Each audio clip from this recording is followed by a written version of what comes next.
All right, hey guys, Jason here, and we are going to be taking a look at the bed setup on the new Warlock that we have, the 1500 Warlock. We got the bed set up. First of all, Oerdo did not have my tonneau cover in stock, and I needed a cover quick. They don't have it in stock, so I bought a different one from Amazon. You would think these things are usually the same. They're pretty much same mechanisms and stuff. Hopefully, when I do get an Oerdo one, it fits better, because this one here sucks.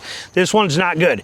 This is only a 1-inch wide little strip up here. There's not much room, and we are as far back about as we want to put this on here for that, and we are not even barely sealing. I mean, when I say barely sealing, I mean we've got like not even a 1/16 of an inch of engagement, maybe a eighth of an inch of engagement. I can literally, before we hit that, and we are getting water inside the bed from this cover. Definitely a huge miss on this cover. This is Most Plus. We've had Most Plus stuff before. We had one on Tina's Colorado, but this tonneau cover does not fit. Does not fit very well at all. And like I said, I don't have any room that I can go back. This width of this bar is about right here is it, and if I go back anymore, we're off on the front, and we don't have the fit. It just doesn't fit. It's not good.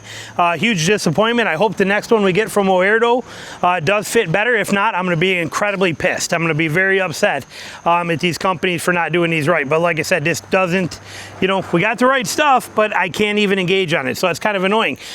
So let's take a look at this. So when we look at the bed setup, let's roll this and flip this out of the way so we can get access to see the bed and how we have it set. Like I said, I am definitely really bummed about that on that tonneau cover.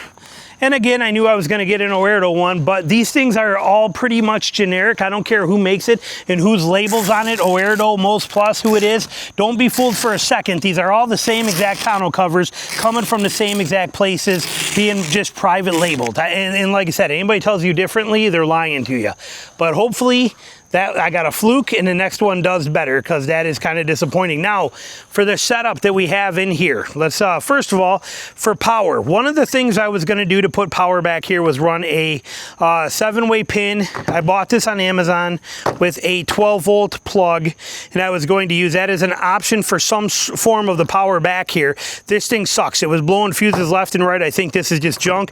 Not to mention, I wouldn't use it anyway. That's not. I can see right into their terminals. This is not waterproof. This is not sealed. This is not nothing. So this here, pure garbage, junk. We're throwing that out. That's no good. So we're not using that system. So we have our own system set up in here.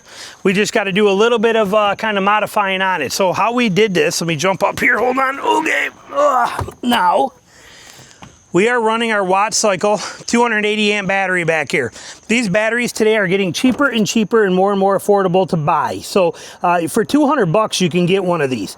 That battery will run everything I need back here for days and days. And I recharge it here at the house. You can see the orange extension cord laying there. I recharge this thing every night I come home. I did do the same thing with the Gladiator, and I also did the same thing in a Power Wagon. So we have that battery here that is going to run everything.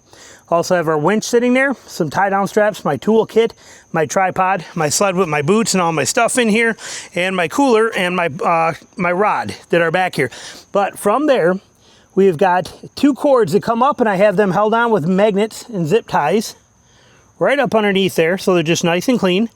Little shop magnets and zip ties, and that takes that nice and clean. Gator clips are for the battery charger.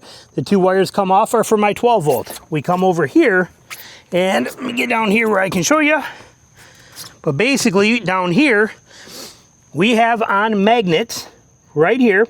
This is my battery charger. It is sitting on a garage clamp with magnets is what that is. And then on here, I took 2 Harbor Freight magnets, red little magnets that you buy. They got a hook on the bottom of them. They're like $4 each, and I put a piece of angle aluminum on there and just put it on there. But these are magnets that are holding this on. This is a 400 watt mini inverter. Look at how little that inverter is, 400 watt inverter. My intention is to run this cord right here. This is the top of this one. Again, magnet holding that on. But this cord right here, this female adapter, is coming off that battery. Then this part of the charger is going to the battery. Here is the plug for the charger, laying right down here. This is the plug for the charger. This is the cord that goes to the battery, and then all this other cord is for my actual fridge right here. So basically though, we have the charger here. I can plug this in at my house. My other intention is when I was going down the road, I could plug it into the inverter, and then I could let that power off of my 7-pin coming into here. But like I said, that 7-pin thing is a piece of junk. But now I can also unplug this, and I can take right here, as you see the plug right here, I can take the plug and plug my inverter into here. And if I have to run any power tools or anything that needs an inverter, I have an inverter right here on off that I can actually run 2 of my, 2 regular 120 volts, 400 watt inverter if I have to power anything back here, say an air conditioner, anything I want to run like my CyberTake. That thing will run my CyberTake air conditioner. We've done it. And like I said, I just unplug the fridge from here, and I plug the inverter into here. This is the main power plug coming from that battery. So anything I plug into here is going to have power from that big 280 amp hour battery that's up there. So it works perfect. Now, when I get home though, I'm going to just plug in this cord to charge that battery each night when I come home. Sweet, simple, and an easy setup. And this stuff is just kind of mounted right there, not going anywhere. It's just sitting on magnets, all nice and tucked in out of the way, off to the side, and set up. Now, if I were going to actually put power into this bed, I do not think I would go this route. Like I said, even though this one was junk and garbage, I would not buy this one again from Amazon, pure garbage. What I would do is I would probably just buy my own. I would buy an actual plug where it's all nice and sealed, cut the wires, and I'd mount this on there myself is what I'll do. On this one, I'm going to snip it here, and I'm going to keep the actual plug part. This is going straight into garbage. And but anyway, that's what we would do. But what I would do is I would run from the battery, and I would just get a 50-foot piece of marine cable.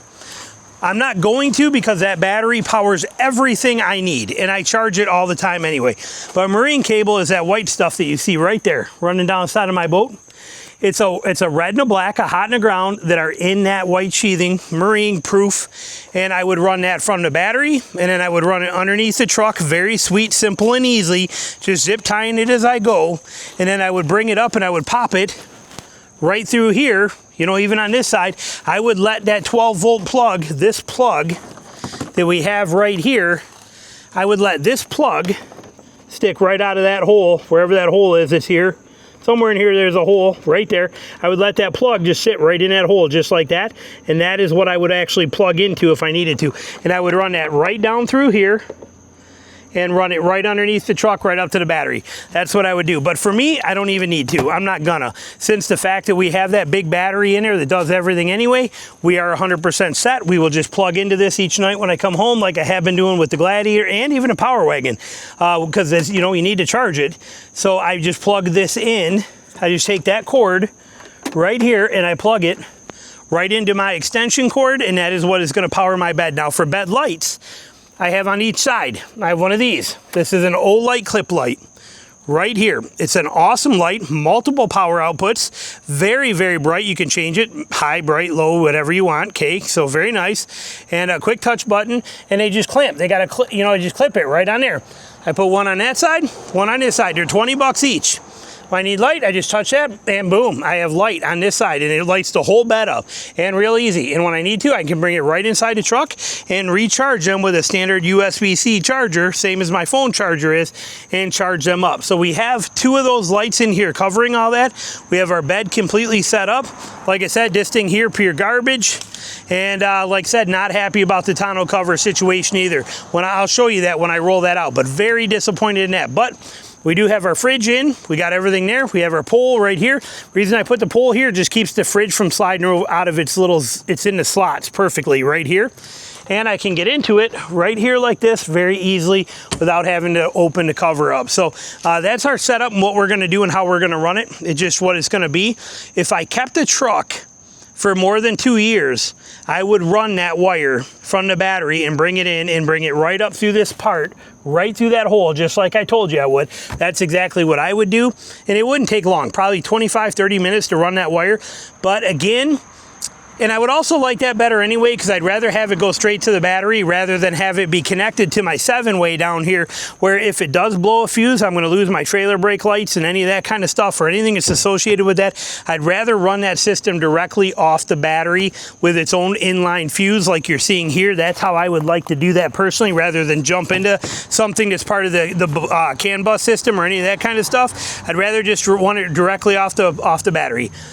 This system here works perfect for me because it gives me everything I need. 99% of the time, all I need to do is power this, which I'm running off that battery. And if I ever do need to power anything else that plugs in, it is as quick and simple as just taking this wire that I've tied up right here, grabbing that plug and plugging it into here, and boom, this is on and active, and I can run 400 watts to anything I need in here.